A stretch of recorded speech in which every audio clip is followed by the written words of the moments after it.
138 বছর ধরে 190টা দেশে লোকে কোক খায়। প্রকাশিত একটি কোমল পানীয়র বিজ্ঞাপন নিয়ে দেশে ব্যাপক সমালোচনা হচ্ছে।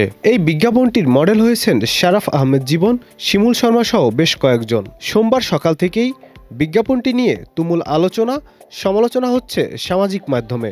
বিজ্ঞাপনের শেষ অংশে বলা হয়, একটা চুমুক দেন, তারপর সার্চ দেন, অর্থাৎ গুজবে কান্না দিয়ে গুগলে সার্চ দিয়ে দেখুন, এমনই বক্তব্য। যেহেতু বিজ্ঞাপনটি নিয়ে চর্চা হচ্ছে, স্বাভাবিকভাবেই এর নির্মাতা নিয়েও কথা উঠেছে। বিজ্ঞাপনের কমেন্ট বক্সে আলোচনা সমালোচনার পাশাপাশি অনেকেই জানতে চেয়েছে এই বিজ্ঞাপনটির নির্মাণ কে করেছেন।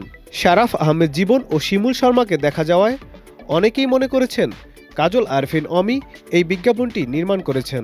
তবে খোঁজ নিয়ে জানা যায় এই বিজ্ঞাপনটি অমির বানানো নয়, এর সাথে তিনি কোনোভাবেই জড়িত নন।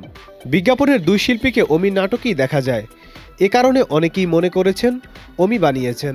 কিন্তু অমির কাছে জানতে চাইলে তিনি চ্যানেল আই অনলাইনকে বলেন, এমন বিজ্ঞাপন নির্মিত হয়েছে আমি জানতামও না, প্রচারের পরে জানতে পেরেছি। অনেকে আমাকে ভুল বুঝে টেক্সটও দিয়েছেন। বিষয়টি অমি নিজেই ফেসবুক স্ট্যাটাসের মাধ্যমে স্পষ্ট করেছেন। অমি লিখেন, আমি কখনো বিজ্ঞাপন বানাই নাই, আমি নাটক, ওয়েব ফিল্ম, ওয়েব সিরিজ নিয়েই কাজ করেছি। ভবিষ্যতে সিনেমা বানানোর পরিকল্পনা আছে। এছাড়াও তিনি বলেন, জীবন ভাই ও শিমুল আমার সঙ্গে কাজ করেন, তাই বলে তারা বাইরে কি করবেন সেটা আমার অবগত হওয়ার কথা নয়। তাদেরও আলাদা ক্যারিয়ার আছে, তাই যারা মনে করেছেন বিজ্ঞাপনটি আমার বানানো তারা ভুল মনে করছেন।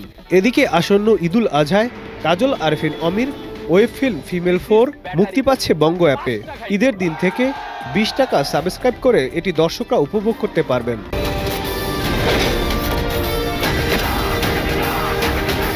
Nadim Hasan, Channel I.